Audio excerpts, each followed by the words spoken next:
जब सच्ची प्यास लगती है तो जीव फिर चिल्लाते हैं। तो जगह जगह सुबह भी, दोपहर को भी, रात को भी। तो आपके मतलब ये है कि महाराष्ट्र में खूब कार्यक्रम किए और फिर वहां से मध्य प्रदेश में खूब हुआ। कहा मतलब ये है कि बुरहानपुर, खंडवा, खरगोन, इंदौर, देवास, ये सब जगह पर, गुना, शिवपुरी, ग्वालियर, भिंड, एक कार्यक्रम करते हुए 28 दिन का पूरा कार्यक्रम था। और सुबह और दोपहर, सुबह दोपहर शाम, इस तरह फिर चलना 150 किलोमीटर, 200 किलोमीटर चलना। तो कितनी मेहनत पड़ती है। आप लोग ये सोच रहे होंगे नहीं बाबा जी तो शायद कहीं बैठे होंगे चुपचाप। उधर से लौटने के बाद इधर भरथना, सगुनाबाद, इधर आगरे जिले में बड़ी भीड़ है। लोग ये कहते हैं कि इतनी भीड़ यहाँ कभी नहीं हुई, ऐसा लोगों का कहना, और सच्ची बात भी है जी। तो सब जगह पुकार है और मैं कानों से सुनता हूँ, कान बहरे थोड़ी है, बहुत कोई भी आवाज निकालोगे सुन लेता हूँ। तो हमारे यहाँ, हमारे यहाँ, हमारे यहाँ, हमारे यहाँ, तो बीच में चिल्ला रहा, हमको तकलीफ, हमको तकलीफ, हमको बीमारी, लड़के में बीमारी, लड़की में, जमाई में बीमारी, कोई जानवर बीमार है तो ये है वो, कोई सबकी बात सुनता रहता हूँ। सब तरह से चिल्लाते, कोई नौकरी, कोई चाकरी, कोई छूट गई, कोई नहीं मिल रही। एक दो बात कोई बीच में कह रहा है, उसी में चिल्ला रहा कि ऑपरेशन कराना चाहते हैं, हुक्म दे दीजिए। तो सबकी बात सुननी पड़ती है और सब बातों पर ध्यान देना पड़ता। चले आओ बच्चों जल्दी से।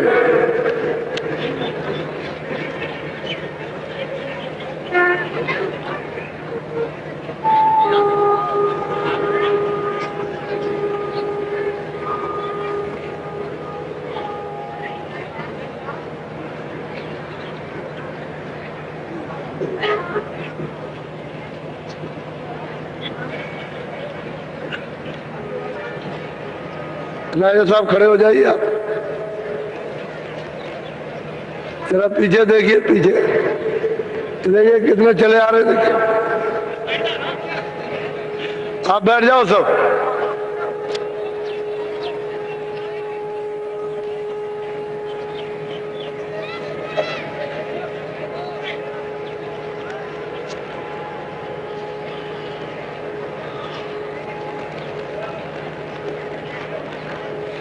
आप लोग अब की बार जब कभी इस 96 में जब जुलाई का महीना आए, गुरु पूर्णिमा का अवसर, तो नदियों का किनारा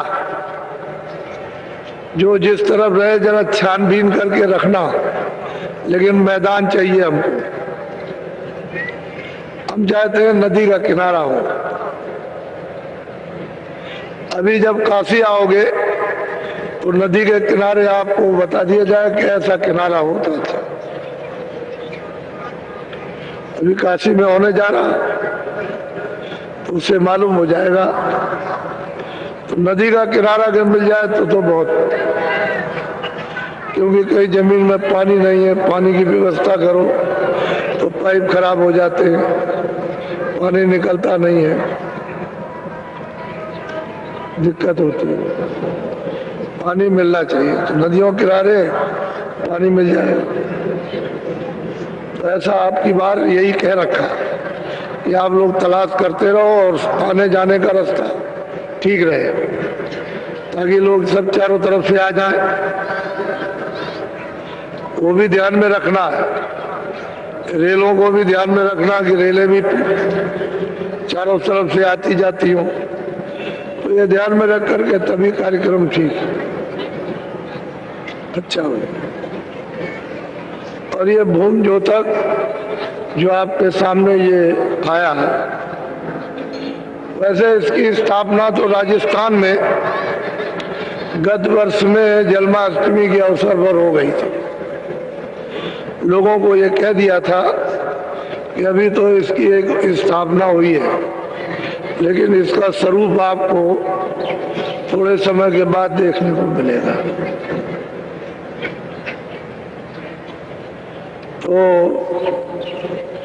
तो किसी समय पर भी एक बार ये कोई ज्वार भाटा आ सकता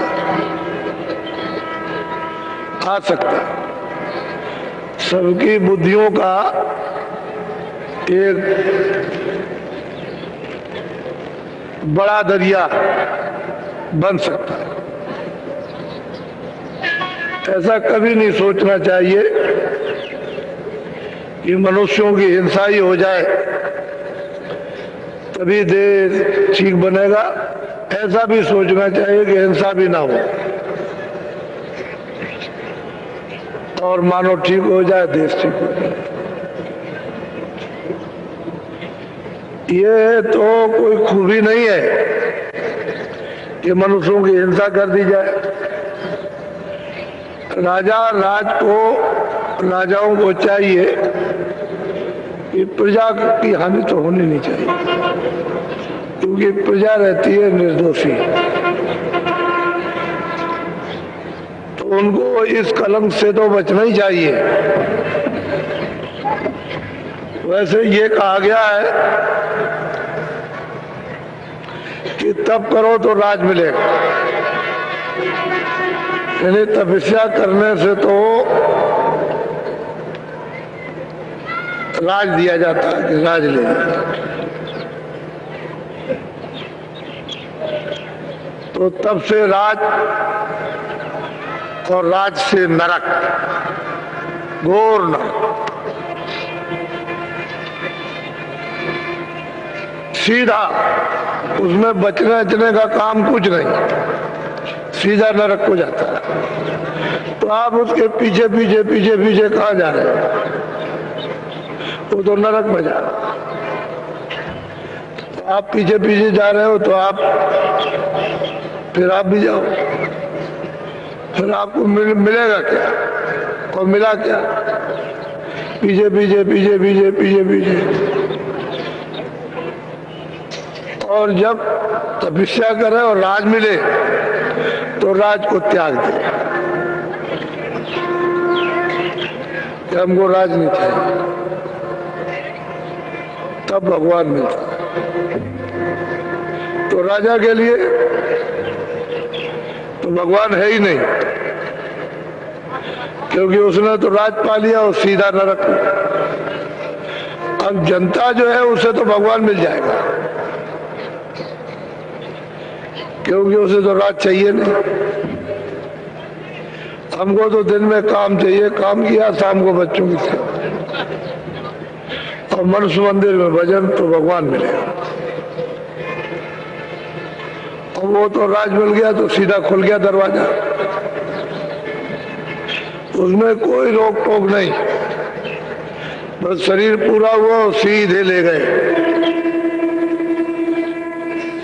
तो आप लोग इसलिए दोषी हो गए हो कि उनके पीछे पीछे पीछे पीछे लग करके वो बुद्धि दान दे दिया। जब बुद्धि आपने दान में दे दी तो सबसे बड़ी मनुष्य शरीर में बुद्धि है, वो तो दान में दे दिया कि लो तुमको हमने अपनी बुद्धि से राजा बना दिया, अब तुम जो चाहो सो करो। तो उसने घना घोर पाप किया। तो वो पाप इसलिए तुम्हारे ऊपर में बढ़ गया कि तुमने बुद्धि दान दी और दान दे करके राजा बनाया, और उसने जो बुरे से बुरे काम किए जगत, वो सब आपके ऊपर बटे, तो आप भी भोगी हो गए, उसकी सजा आपको भी मिलेगी। ये पक्की बात है, इसमें इधर उधर की बात कुछ नहीं। जो सत्य है वो सत्य है, उसमें हेर फेर नहीं हो सकता, क्योंकि महात्माओं को तो ये सब दिखाई देता है। कोई ऐसे अंदाजियन थोड़ी कुछ कहते हैं। तो इसलिए आप लोग ये पीछे पीछे पीछे पीछे छोड़ और बुद्धि को आप संभाल के रखो, तब आप बचोगे इस घोर जगन पाप से, और नहीं तो गए। सही बात तो यह है कि हत्या तो लगी गई, तो आगे समय बड़ा खराब आ रहा है। अमेरिका रोएगा, चीन रोएगा, जापान रोएगा, जितने भी अरब देश है, जितने भी और देश हैं, भारतवर्ष रोएगा, सबको समय बहुत खराब आ रहा। और वो चंडी मसाल लेकर अपना पूरा काम कर रहे हैं। उसका नाम ही चंडी, वो जो चंडी वो नहीं है जिसको आप समझते हो, उसका नाम चंडी है। तो मसाल लेकर के घूम रही है, सब जगह जाएगी, कोई मुल्क छोड़ेगी नहीं। सब मुल्क की राया, सेठ साहूकार वहां की सरकार है, सब की सब रोएंगे। भारत की राया, भारत की सरकार, भारत के सेठ साहूकार विश्व के राज्यों में जाएगी और धन को धीरे से साफ करेगी। तो ये छोटी मोटी तकलीफ तो नहीं है, ये तो बहुत बड़ी तकलीफ व्यापेगी। ये छोटा मोटा कष्ट नहीं है, वो वहीं से हटेगी, तो धीरे से ऐसे हट रही है। उसको अपना काम करना आता है और तुमको दिखाई भी नहीं दे सकती, तुम चिल्लाते ही रह जाओगे। लेकिन महात्मा इसका पता लगा रखते हैं, उनको मालूम रहता है। जो दिव्य महापुरुष होते हैं वो जानते हैं। तो समय आगे बहुत खराब, यानी बहुत ही खराब, थोड़ा नहीं। और हर प्रकार से, बीमारी से, झगड़े से, अन्न की कमी से, लोगों की लड़ाइयों से, इससे एक दूसरे के मुल्क पर हमला करना, ये कोहराम जनता, उसका बहुत विचित्र भयावह दृश्य सुनने को भी मिलेगा और देखने को। ऐसी तो इसलिए हम आगाह करते रहते हैं कि आप लोग सावधान हो जाओ और दिन में अपना काम करो। अब से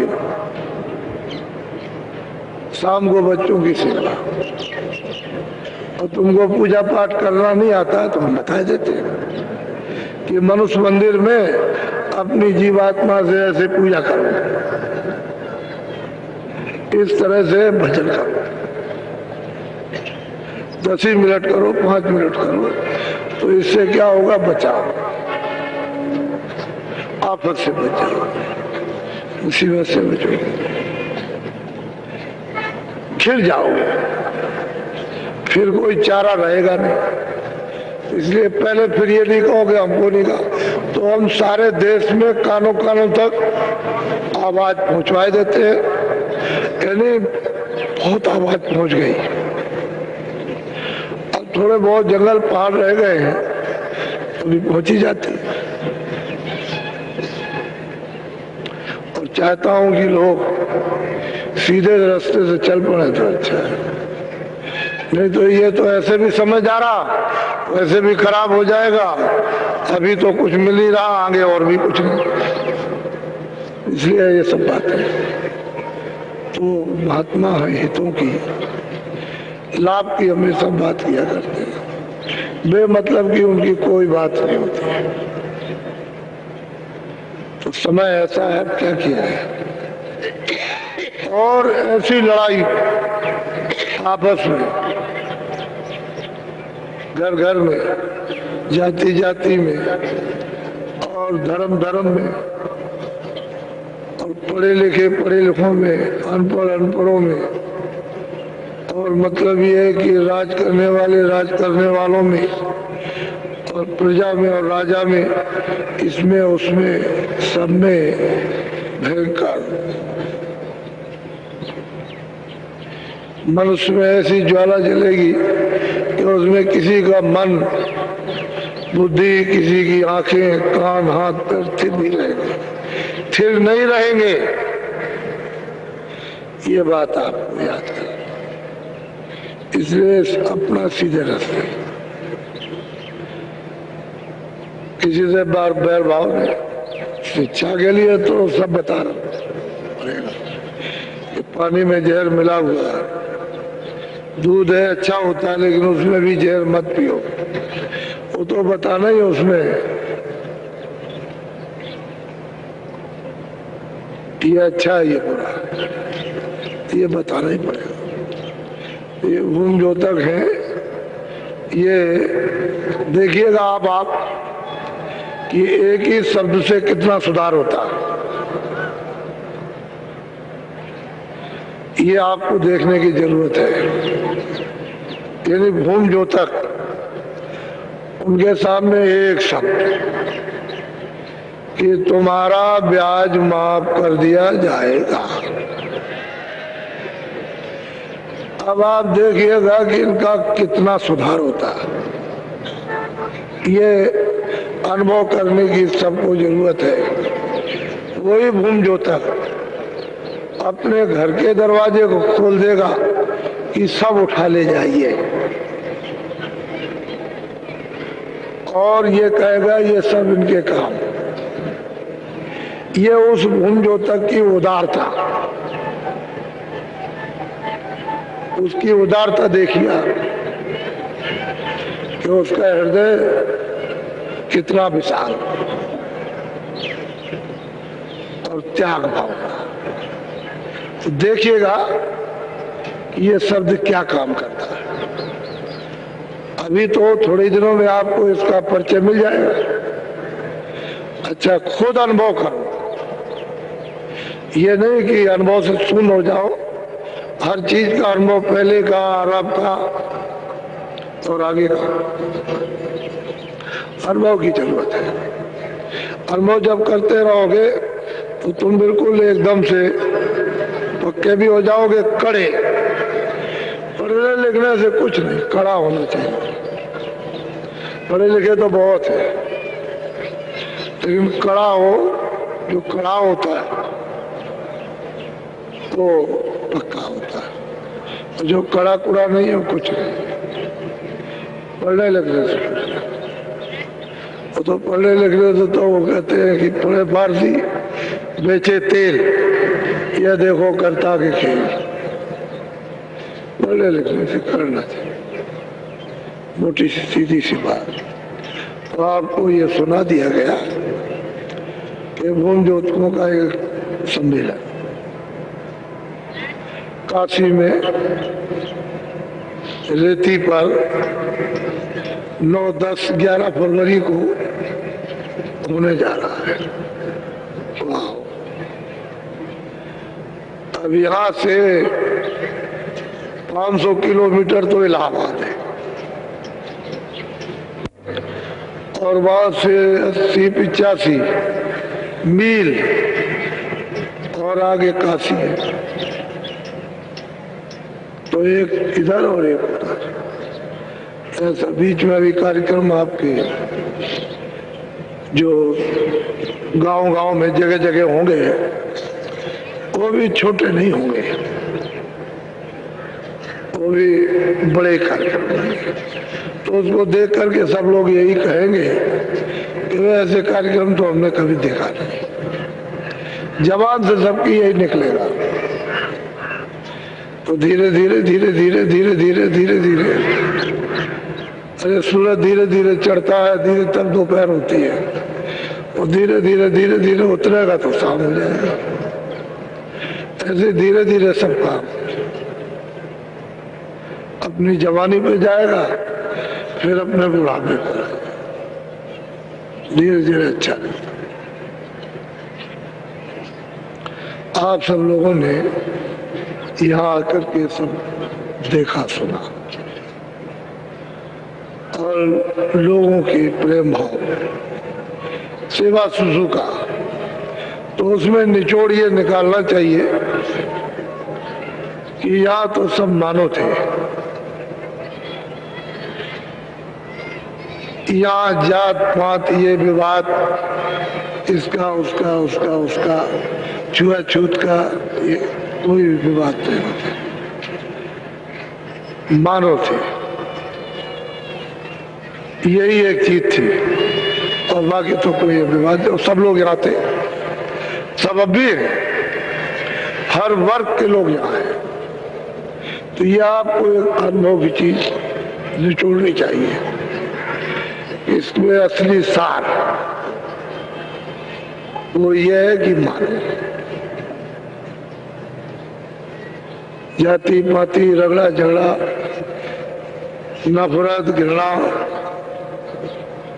नीच ऊंच ये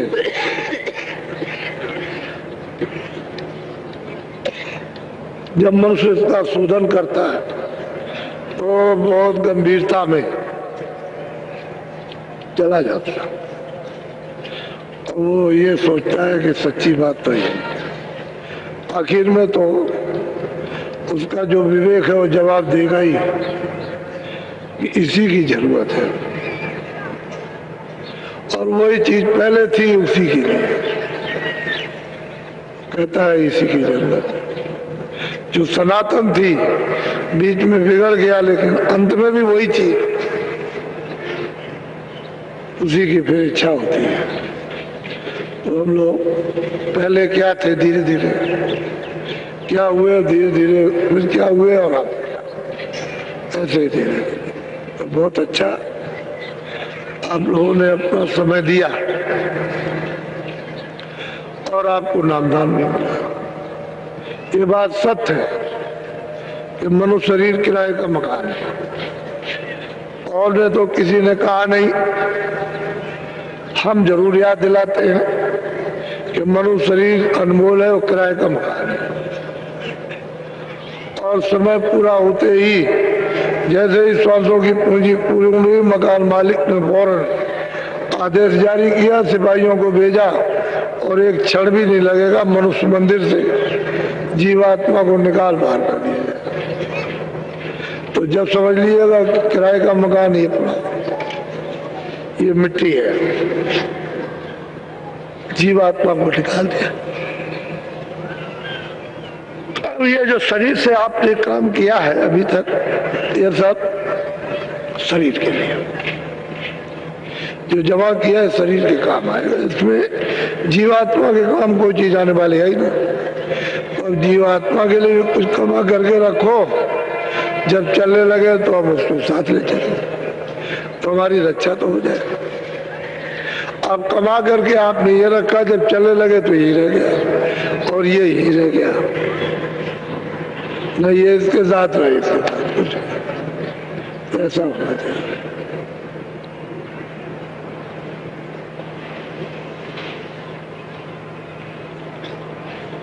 अच्छा, मैं थोड़ा सा बीच में भजन कराऊंगा, मेरी अंदर से इच्छा होती है भजन कराया जाए।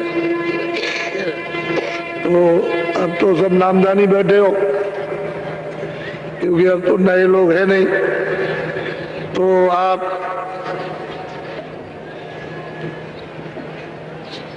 पहले देख लो, ये आंखें बंद हो,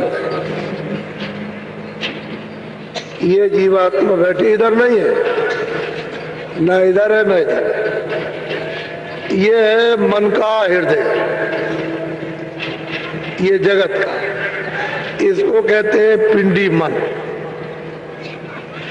और ये सूरत दोनों आंखों के बीचों बीच बैठी, तो सूरत का हृदय ये और मन का ये स्थान। तो एक तो मन है पिंडी, यानी शरीर का, इस लोक का, पिंड लोक का, और एक मन अंडी, अंड लोक का, और एक मन ब्रह्मांड का। तीन मन, तीन मन ये क्यों बोले जाते हैं? फूलों के कारण।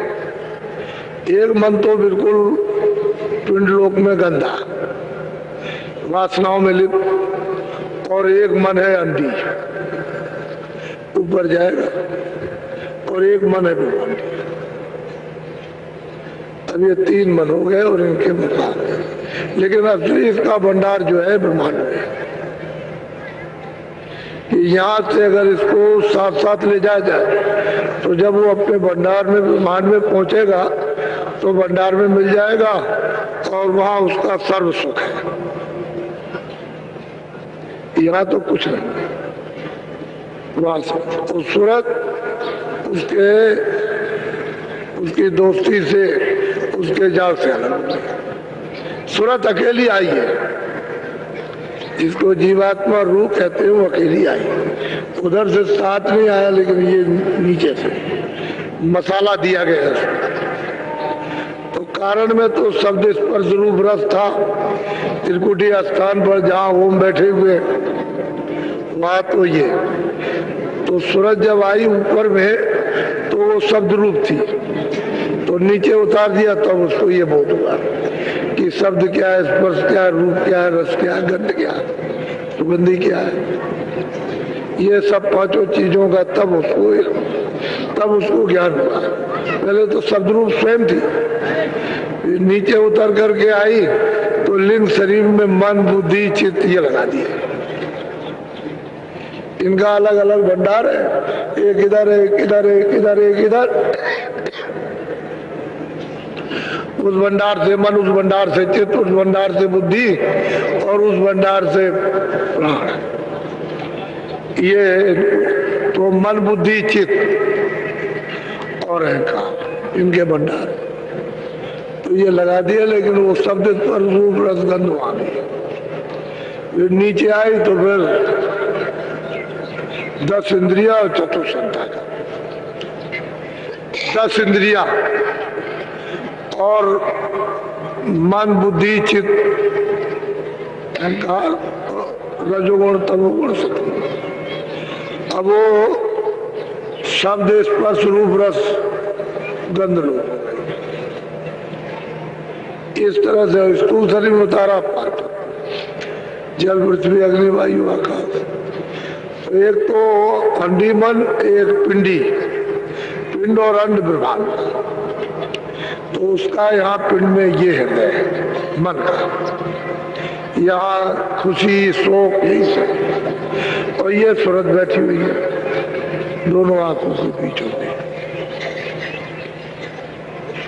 अब ये साथ दे दे तो इंद्रियों के जाल में न फंसे,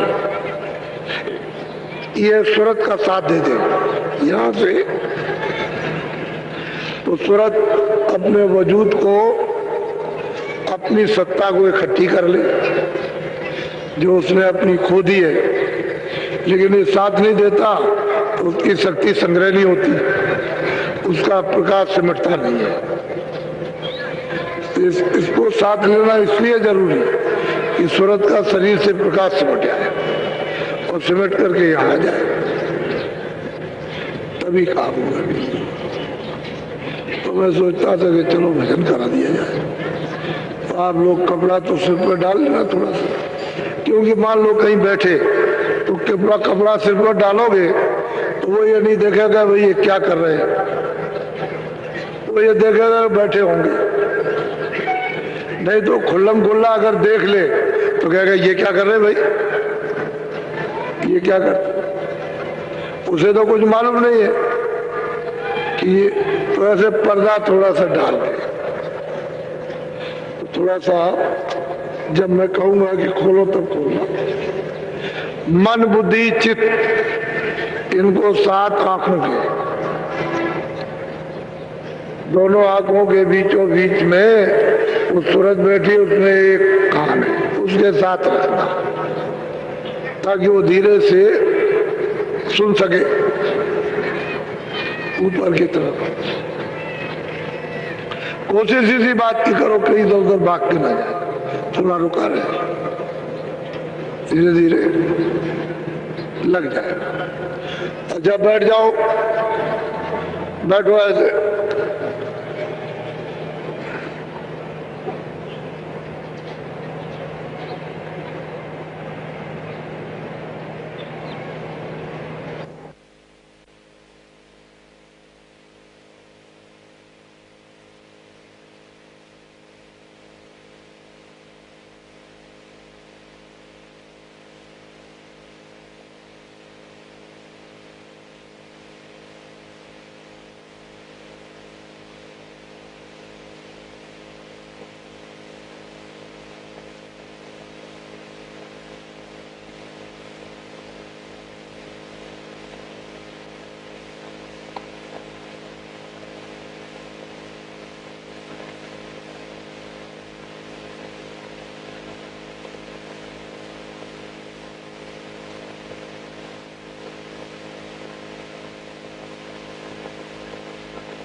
धीरे धीरे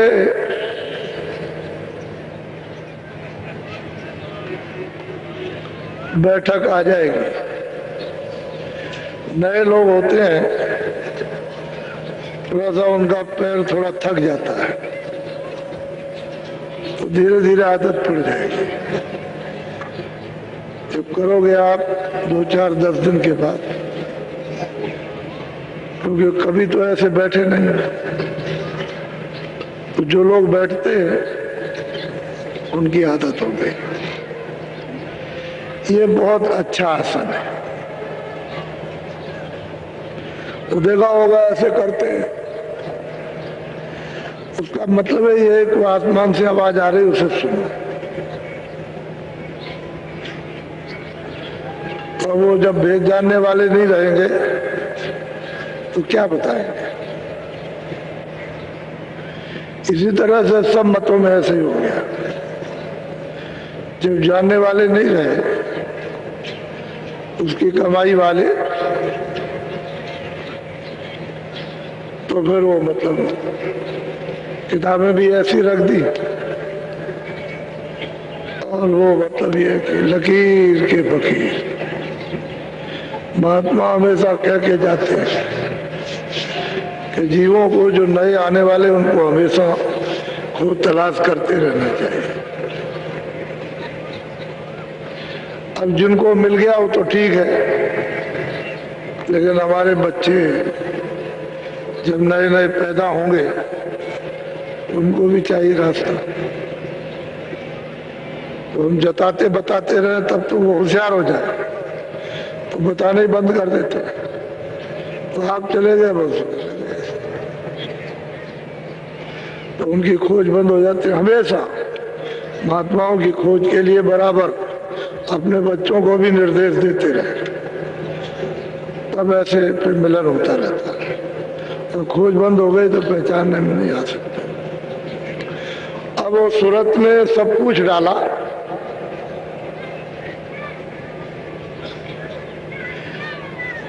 कि आपने हम कहाँ से आए, हमको क्यों दे दिया, और ऐसा हमको क्यों बता दिया। तो उन्होंने सब उत्तर दे दिया। तो तो मर्जी थी, मौज थी, ऐसी रचना करना था, और सेवा के बस होके मैंने तुमको दे दिया। अब तुम मुझे समरस समझो, और मैं तुमको ले चलूंगा, मेरे साथ चलो, कोई तुमको रोकेगा नहीं। अंदर में वैसे बड़ी बाधा, कोई अगर बगैर गुरु के जाना चाहे तो उधर कोई नहीं जा सकता। ऐसे सांप फुसकार मारते हैं ऐसे, तो उसी में बेहोश हो जाएगा। ऐसे ऐसे गुजर और कीड़े ऊपर कूदते हैं, लेकिन वो महात्मा के साथ जाएगा तो कोई कुछ नहीं बोलेगा, अकेला नहीं जा सकता। वो तो वहां खड़ा हुआ है जो दहाड़ रहा, उसकी दहाड़ सुनकर कोई उधर जाएगा। लेकिन जब वो महात्मा मिल जाते हैं तो कुछ फिर चला जाएगा। तो उसने अपनी शंका समाधान सूरत ने महापुरुष से कर ली, और उसने कहा कि देख, मैं तुझे बताता हूँ तू कर क्या। इस मनुष्य रूपी मंदिर में बैठ करके बहुत प्यार से समझाते हैं। बोलो। तब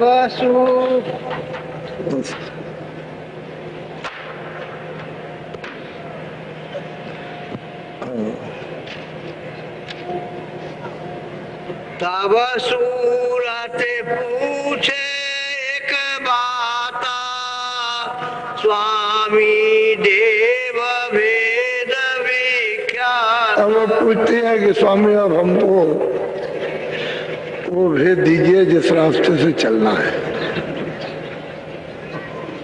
वो दे दीजिए। कौन सा रास्ता है? ये तो हमको सब मालूम हो गया, शंका चली गई, लेकिन अब वो चढ़ने का कि वहां से आ तो गई है तो कैसे चढ़ेगी।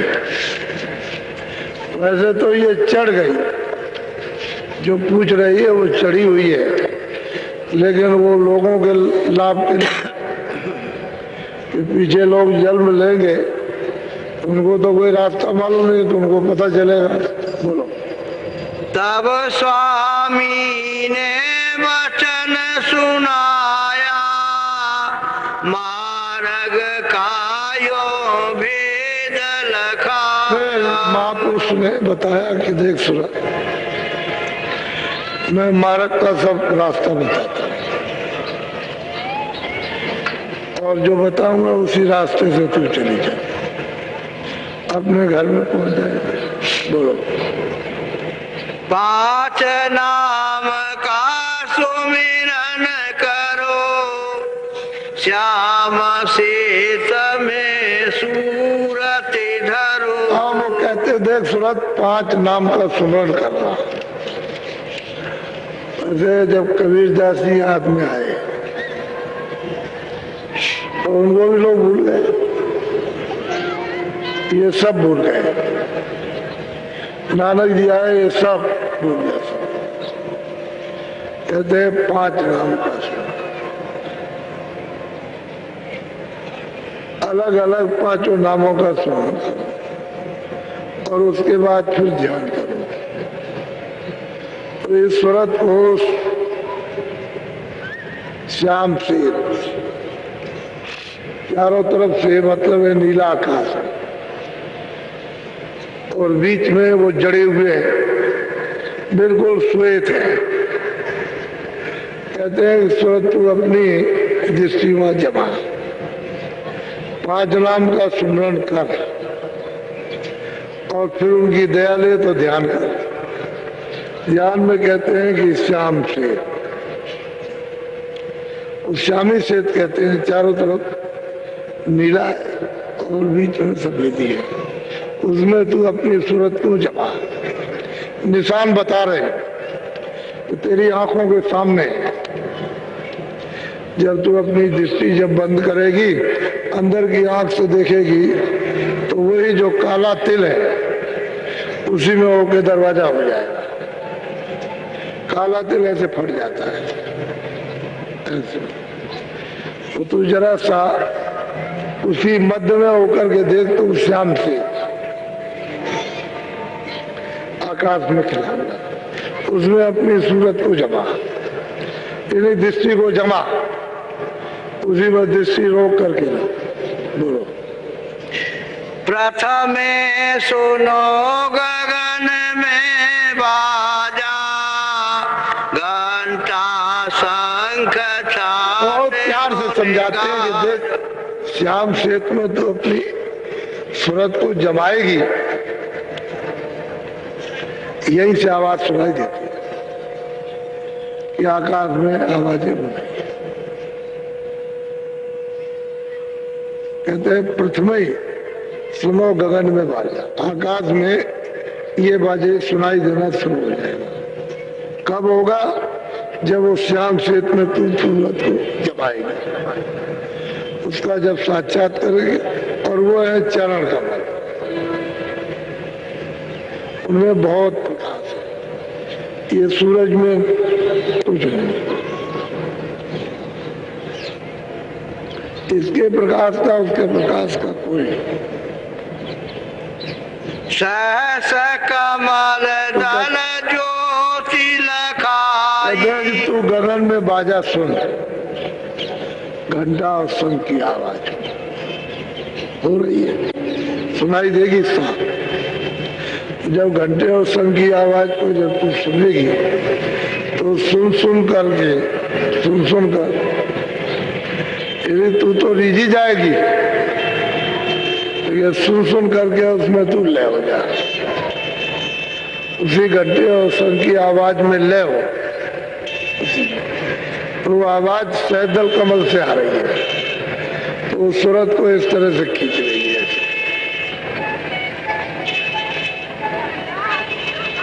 जब वो आवाज खींच लेगी, तो जहां से आवाज निकल रही है, ये सूरत उसके सामने खड़ी हो जाएगी, ऐसे सामने। तो जब खड़ी हो जाएगी सामने तो उसका साक्षात्कार हो जाएगा, दर्शन होगा। उसी को कहते हैं दीदार, दर्शन, साक्षात्कार, आंख से देखेंगे। तो निशान बता रहे हैं कि तू श्याम श्वेत में अपनी सूरत को, दृष्टि को जमा, और वहां से गगन में तरह तरह की झनकारे, लेकिन ये तुझे सुनाई देगा घंटा से। जब तू इसको सुनेगी और ले होगी तो वो आवाज खींचेगी, इस सूरत को खींच लेगी और वहां ले जाएगी सामने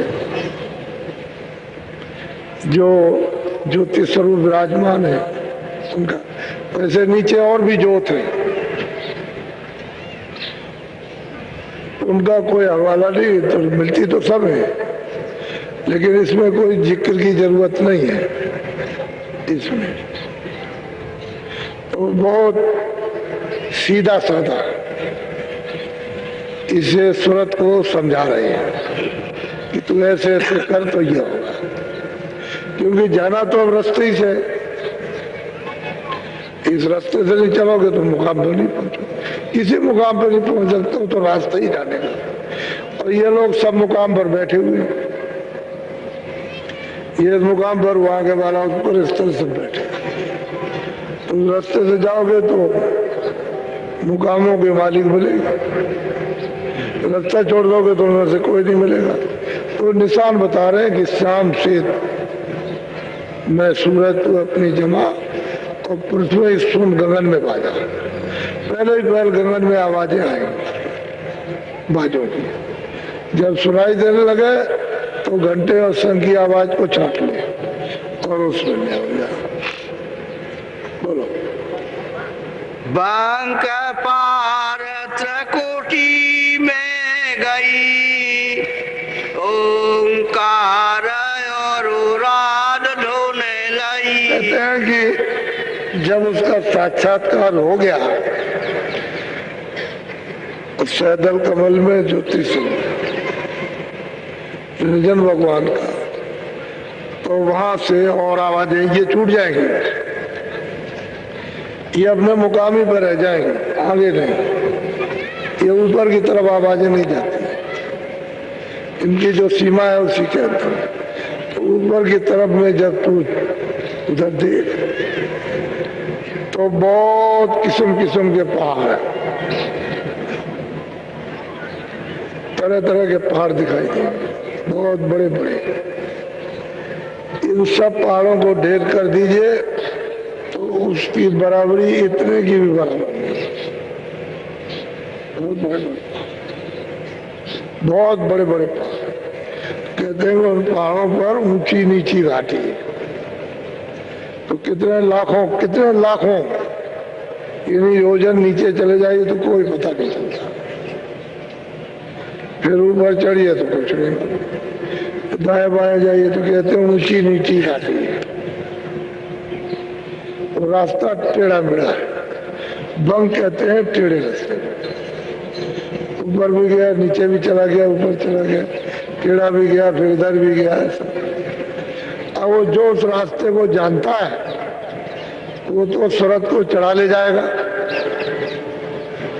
और जो रास्ता नहीं जानता तो वहीं से गिर जाएगा, तो आगे नहीं जा सकते। लेकिन जब ऊपर की तरफ जाएगी तो सैदल में, कमल में दर्शन करके जाएगी ईश्वर का, वैसे आगे नहीं जा सकते। उसको दर्शन मिल गया तो कहते हैं आगे तो बंग और टेढ़े रास्ते की तरफ चलो, नीचे घाटी में उधर उसका फिर पढ़ो। फिर बोलो।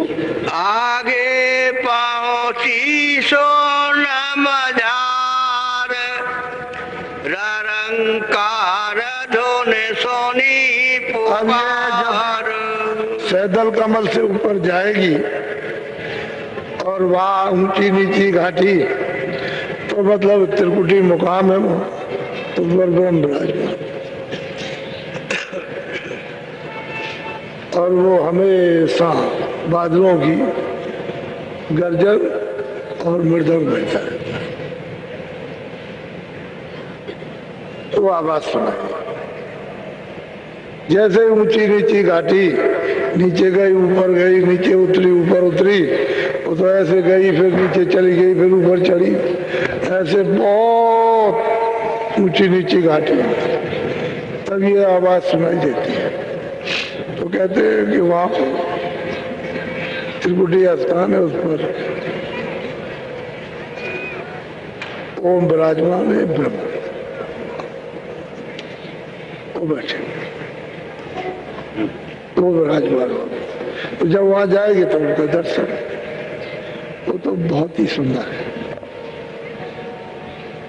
यानी नीचे वाले भी उनसे बहुत ज्यादा वो सुंदर। और वैसे तो महात्माओं ने कह दिया है किस तरह की उनकी छवि है, सजावट है,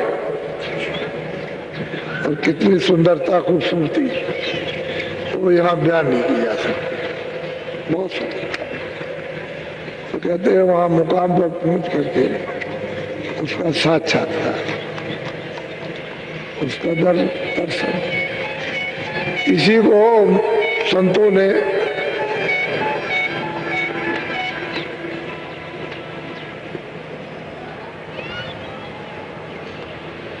अल्लाह का, इसी मुकाम को उर्दू शब्दों में अल्लाह कहते हैं। कहते हैं कि सूरतें इस मुकाम पर जब पहुंच जाती हैं और इसका दीदार और दर्शन करती हैं तो इसके ऊपर हो जाती है। ये नीचे रह गए, उसके ऊपर, तो ये नीचे इनकी आवाज छूट जाएगी और ऊपर की आवाज वहां सुनाई देती है। वहां से तो बिल्कुल स्पष्ट, क्योंकि गंदगी कूड़ा कचरा तो सब यही जमा है, इसी में परेशानी है। उसमें तो केवल इशारा मात्र है कि इधर चलो, उसी चल दीजिए, तो कहते हैं आवाज में दर्शन आ गए। वैसे ये सूरज जब इस स्थान के ऊपर जो उस आवाज को जब सुना तो उसको सुनकर पकड़कर फौरन चढ़ जाती है, देर भी नहीं लगती। इतनी लंबी चौड़ी रचना, इतनी लंबी चौड़ी लीला है जो कहीं नहीं जा सकती। ऊपर जाएंगे तो पार ब्रह्म विराजमान, और वो इन दोनों से सुंदर, कैसी उनकी छटा, कैसी सूरत, उनका चेहरा मोहरा कितना खूबसूरत, जिसका यहाँ कोई चित्र में भी अगर बनाया जाए तो नहीं आ सकता, और कहने में भी नहीं आता, क्योंकि कोई चीजें तो यहाँ होते नहीं है। बहुत सुंदर इन दोनों से, तो सूरत उसको देख के कितना मस्त, लेकिन खूबी उसमें यह है कि इन्हीं के दर्शन के साथ साथ एक ऐसी छटा है वहां अद्भुत कि उसके सामने ये रूप फीका हो जाता है। कितनी भी सुंदरता है तो फीका बन वालो उसी में। वो जरा से चिन्ह में लिखा हुआ है, जो बिंदी का ऊपर लगा हुआ है चंद्राकार के बीच में, ऐसे ऊपर तो वही है। उसमें इतना आकर्षण है कि उस रूप में नहीं, आकर्षण भेदी होना चाहिए बताने वाला, तो सूरत ऊपर चली। अब वो गुणातीत हो, अब वो वेदों के हद, कर्मों के हद के परे चले। अब उसको कर्म पाप को लिपामान नहीं कर सकते, अपने में बांध नहीं सकते। वो तो क्षण भी नहीं लगेंगे, कोई पाप उनको बोझा होगा पर तो ऐसी आग अग्नि धधकती है कि कोई चीज डालिए सब भस्म। तो योग रूपी अग्नि अगर जल गई समुद्र की तरह से जो फेंकी सब भस्म, वहां कुछ बचने वाला नहीं, सब भस्म। तो सूरज गुणातीत हो जाती है। अब बहुत प्यार से समझाते हैं कि 5 नाम का स्मरण करो। पहले ये भेद जो गुरु जानकार है उनसे लो, और वो जो युक्ति सुमरन करने की बताए उसको करो, वो भेद बताएंगे। तो जानकार भेद किताबों में से तो कुछ मिलेगा नहीं, तो अनुभवी होते हैं वो बताते। किताबों में तो प्रमाण मिल जाएगा, वैसे ये किताबें कुछ नहीं कर सकती। प्रमाण मिलेगा, पीछे महात्मा महापुरुष हुए, उन्होंने ये पाया, ये कहा। तो हमको तो मौजूदगी में कोई चाहिए पूरा, जिसने देखा सुना। बोलो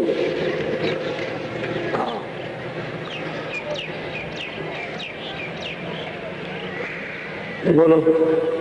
आगे पहुंची सोनम जार, रंकार धुन सोनी पुकार। कहते हैं आगे सूरज जाती है तो दूर से ही यानी आवाजें सुनाई देती हैं, उसमें से आवाज निकलती है अपने नाम की, जिसका जो नाम है उसमें से आवाज निकलती है। लोगों को ये मालूम नहीं है कि ये अक्षर कहाँ से आए, किसी को पता नहीं है ये अक्षर कहीं से आए। तो मतलब ये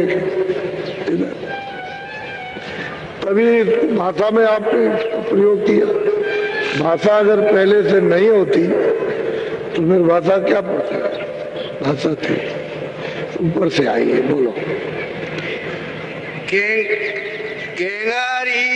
केंगारी और सारंगी सोनी, मान सरोवर चढ़े चढ़े गुनी। गुडी में ब्रह्म विराजमान है, ये इसको कहते हैं गुरुपद।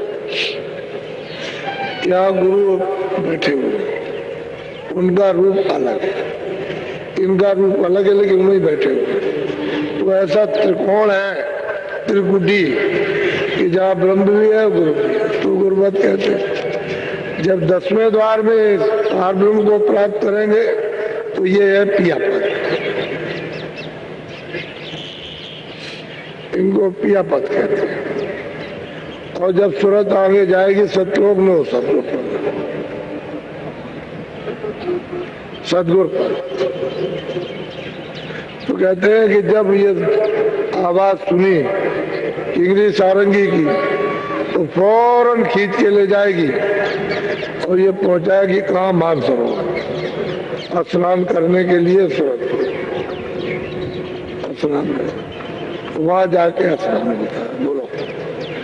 आगे महासोन मैदाना, जहाँ चारे धोने थे मेरे समान। बहुत सीधा रास्ता, क्योंकि उधर कोई अंधेरा तो है ही नहीं।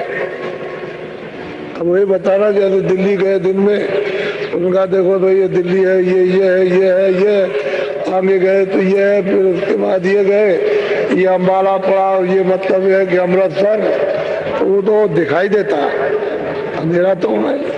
अंधेरे का वहाँ क्या काम, वहाँ दिन रात का वहाँ नाम निशान भी करके, दिन रात तो यहाँ आंखों के नीचे है, ऊपर यहाँ भी नहीं।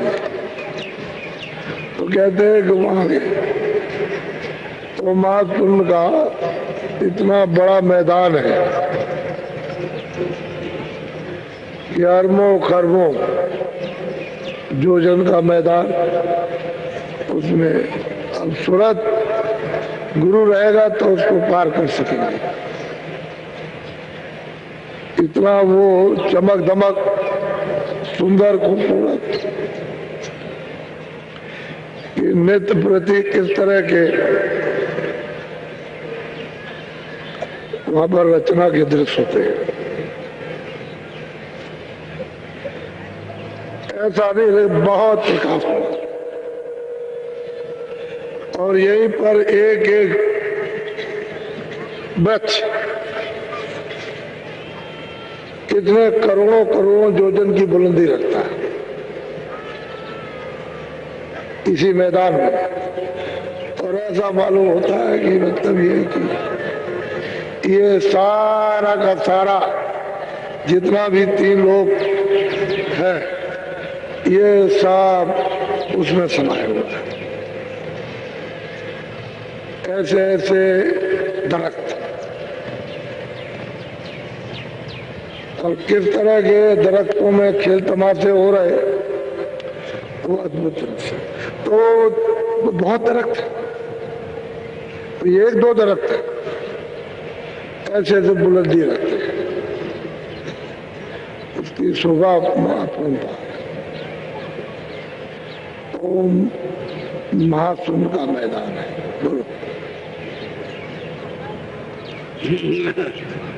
भमर गुफा ऊपर देखी, सोहंग बंसी बजती पे। कहते हैं कि हमने उसको भंवर गुफा को देखा इस मैदान के परे, और वहां पर मतलब यह है कि सोहंग पुरुष विराजमान है और वहां बंसी बज रही है।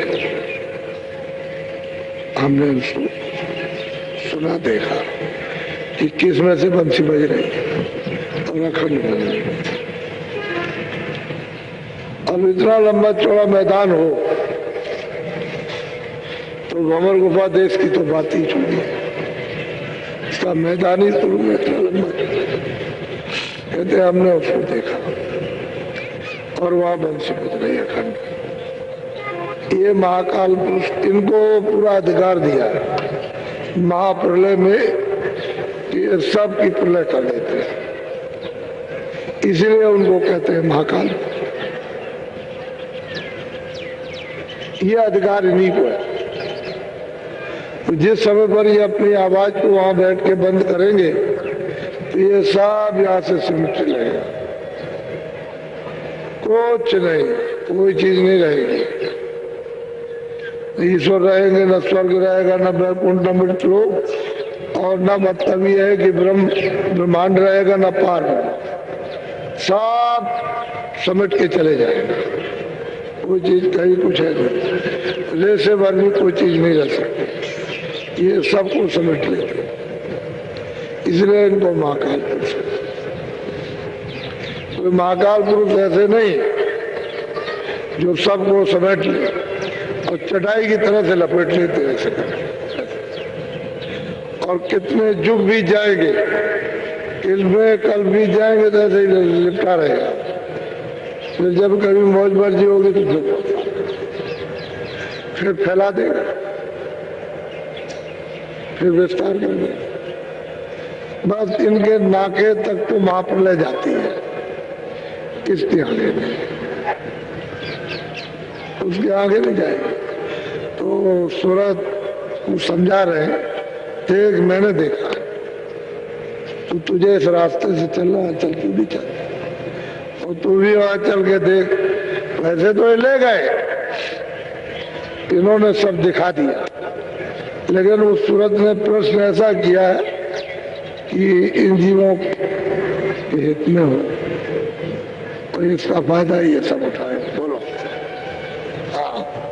ताके परे धाम सतनामा, बीन बजे सत। अब कहते हैं कि भंवर गुफा के महाकाल पुरुष के आगे कहते हैं वो सतधाम है।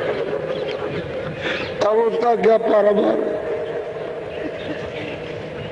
तो उसी वो कहते हैं जो सतधाम है, जिनका नाम सतनाम है, वही सतपुरुष है। ये सतगुरु धाम है, इसी को सतगुरु कहते हैं, सतगुरु धाम। और जो अनाम है वो तो इसके बहुत परे है। लेकिन वो सब कुछ इसमें है क्योंकि उनका ही तो सतरूप है। यहाँ बैठा हुआ है, इनका दर्शन हो गया इस सूरत को कोई बंधन नहीं। वो उसमें दाखिल हो गए, दर्शन किया सतपुरुष का और आगे चली जाएगी, कोई रोक टोक नहीं। वहाँ चारों देशों में कोई रोक टोक नहीं। उन चारों में से यानी जिसका दर्शन करना चाहे उसका करो, रोज आओ, रोज करो, लेकिन अपार है। उपासना यही तक, इसके आगे कोई उपासना। सूरत को यहाँ से ले जाकर मृतलोक से और वहां पहुंचा देना, उसके आगे कोई बंधन नहीं। उसमें तो एक एक पखड़ी में ये सब के सब महाकाल पुरुष का, इनका ब्रह्म का, इनका जो रचना सब एक एक पखड़ी में समाई हुई है। ऐसे ऐसे लोग तो महापुरुषों को जानना ये तो हो ही नहीं सकता। वो अपने आप को जनाए वो तो बात अलग है, वो तो उनकी मौज मर्जी की बात है, लेकिन सुरतों को जिस तरह से पहुंचाते हैं वो तो बढ़िया हो बात। बोलो इस तरह से बहुत प्यार से समझाते हैं। गोस्वामी जी महाराज ने भी काशी में जब सत्संग उन्होंने शुरू किया तो उन्होंने भी ऐसे ही समझाया। सब महात्मा ऐसे समझाते हैं, जैसे जैसे जाते हैं वैसे वैसे उनको ले जाते हैं। पुराना किया इस तरह से 5 नाम का समय और अच्छी तरह से चल रहा है। तो आप थोड़ा थोड़ा अपना करने लगो, जब अंदर में होने लगेगा तो अपने आप समय बढ़ जाएगा। तो जब बैठे रहोगे आनंद आएगा, पता ही नहीं चलेगा कि 4 मिनट हुए, 10 मिनट हुए, आधा घंटा हुआ, 1 घंटा हो जाएगा, 1 घंटे के 2 घंटे भी हो जाएगा, कुछ नहीं मालूम होगा। क्योंकि जब रस मिलने लगता पता ही समय का पता नहीं चलता। लेकिन जब तक कुछ होता नहीं है तब तक थकावट, मन भाग जाएगा, थकान आ जाएगी, सुस्ती आ जाएगी, नींद आ जाएगी। लेकिन जब होने लगता है तो नींद उड़ गई, थकान खत्म, मन भाग दौड़ बंद कर देगा और फिर अपने आनंद में लगे। यही आनंद तो ढूंढ ही रहा। तो जब उसको रास्ता मिल जाए आनंद का तो चल जाए, पीने लगेगा तो सूरज भी पिएगी, ये भी पिएगा, तो दोनों बलवान हो जाएंगे। तो एक दूसरे की दोनों मदद करेंगे और चढ़ चढ़े दोनों चढ़ते हैं। तो वो तो जाएगा अपने स्थान में, सोचता भागे निकल जाए, क्योंकि ये तो सतलोक की रहने वाली है। ये तो इसको अपने भंडार में किया और अकेले जाएगा, इसके साथ फिर कोई नहीं जाता। ये सूरत और सब नाम रहता है, उस बार वो सवार हो जाती है, चले पार जाती है। और बिना गुरु के तो कोई जा नहीं सकता, दूसरा कोई रास्ता नहीं मिला।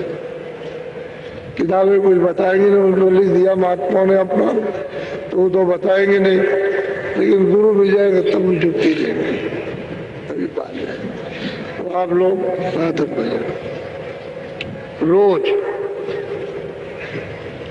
हर रोज नागा करने की जरूरत नहीं, 24 घंटे में जब करना चाहिए। इसको करते चलो तो धीरे से एक एक बूंद इकट्ठा कर लोगे, अभी ढेर हो जाएगा। बूंद बूंद जमा किया जाता है तो ढेर हो जाएगा, और जब हो जाएगा तो आप ही के तो काम आएगा किसी और। तो ध्यान भजन सुनना, भजन ध्यान सुनना, तीनों अलग अलग। इसको थोड़ा बोलो जय गुरुदेव। तो जब ही जाने वाले हैं जल्दी में, तो मैं जल्दी आ गया था। ये भी कुछ बात कुछ खाना बनाएंगे, बच्चों के लिए रखेंगे। अब जाओ, क्योंकि खेती भी है अभी, तो वहाँ बुआई करना है गेहूं की। अभी बाकी छोड़ करके आए कि चलो भाई वो भी कार्यक्रम कर आए, अभी लौट के बोएंगे। तो जल्दी जल्दी कुछ छोड़ आए हो धान वगैरह भी, तो अभी कुछ पीटना पाटना जल्दी जल्दी भाग के चले। तो जुताई है, बुआई है, तो गेहूं बो दो, और जो घर का जो काम है तो अब तैयारी करो। अपने खाना ना बना लो बच्चों के लिए। कुछ बसें ऐसे इधर उधर चक्कर मार रही हैं कि जल्दी से लोग तैयार हो जाएं, फिर शाम को लोग या दिन में ट्रेन से जाएंगे। और ये काशी वाला संदेशा कि वहाँ काशी में होने जा रहा 9, 10, 11 फरवरी को, उसमें भूम ज्योतक आपके सम्मेलन।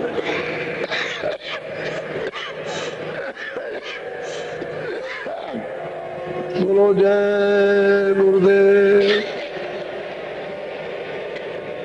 ये तो आत्म कल्याण है, ये जो मंत्र दिया है इसमें तो ये तो जीव के लिए दिया गया, सूरत के लिए। और वो जो आपको जो बताया वो शरीर सुविधा के लिए, यानी शरीर आराम के लिए। तो एक आराम, एक आत्म आराम, एक शरीर आराम। तो शरीर संबंधी चीजें ये जैसे शरीर की रक्षा करती है, अनाज है, कपड़े है, दवा है, ये चीज। और वो आत्म, वो तो नाम है कि जीवात्मा उस पर सवार हो जाए, घर पहुंचे। वो तो आखिर में नामदायी भोजन है, फिर आगे चल के सब्जी का भोजन है, सब्जी का आहार होता है। शब्द नहीं रहे तो जिंदा नहीं रह सकती, तो इसलिए अलग अलग एक मत। ये तो थोड़े दिन का, ज्यादा दिन का नहीं है। और ये जो आत्म कल्याण का वो आपके हाथ हमेशा साथ है, ये साथ रहेगा। ये छूट गया तो ये भी छूट जाएगा।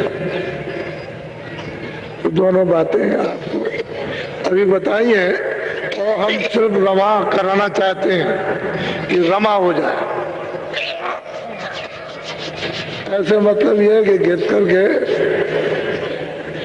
पत्थर ठीक हो जाए, तो ऐसे ये दिल दिमाग ठीक हो जाए, रमा हो जाए।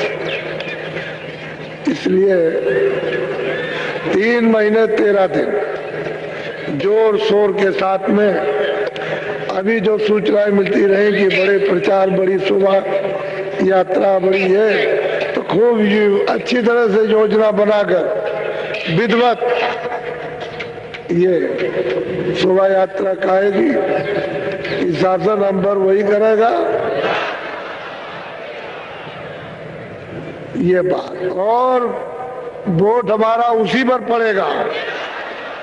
बस मतलब शोभा यात्रा और सब जितने भी भूम ज्योतक हैं सब एक जगह पर, एक प्रस्ताव, सारे हिंदुस्तान का एक प्रस्ताव, दूसरा कुछ नहीं कि भूम ज्योतकों का ब्याज माफ कर दिया जाए।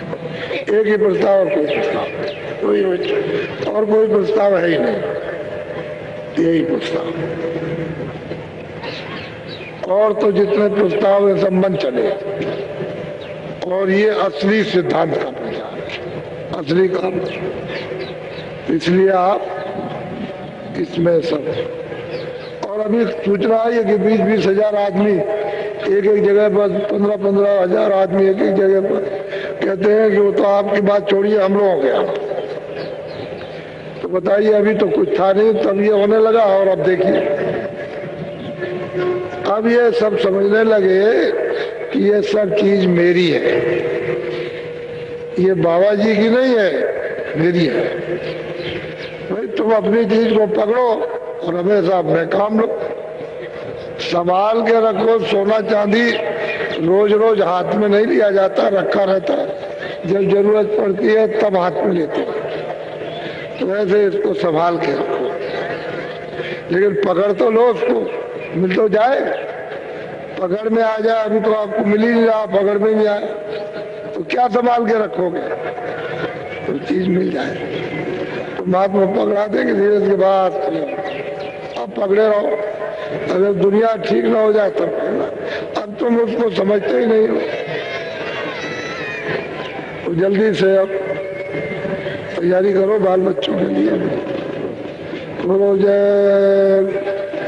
देखो ठहर जाओ, आप बैठे रहो, जगह से आप खड़े हो जाइए, उम्र हो गई, उधर घूम जाइए। इतनी उम्र हो गई लेकिन जवान से ज्यादा काम कर रहे हैं, देख लीजिए आप, लगे हुए। इनको इस उम्र में क्या लालच है?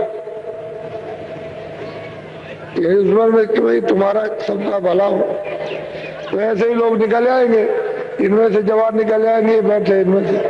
अभी हम निकाले देते हैं, घबराओ मत, इसी में से निकाले देते हैं, तो धीरे से हो जाए। अरे भाई वृद्धों का भी इतिहास रहा, महात्माओं ने वृद्धों से भी काम लेते रहते थे और सेवा करते करते उन्होंने वो अमोलक चीज प्राप्त कर ली सेवा ही से, और इतने उच्च कोट के महात्मा हुए कि तमाम लोगों को बांट दिया। तो कहने का मतलब यह है कि वो किसी से काम ले, वृद्ध से काम ले लेते, उनको क्या है, वो तो मतलब ये किसी से काम ले सकते। तुमको अपने काम से मतलब है, दुनिया भर की बात से मतलब, और चीजों से क्या मतलब? जब वो मतलब की चीज आए तो वो मतलब नहीं तो कुछ नहीं। बोलो जय गुरुदेव।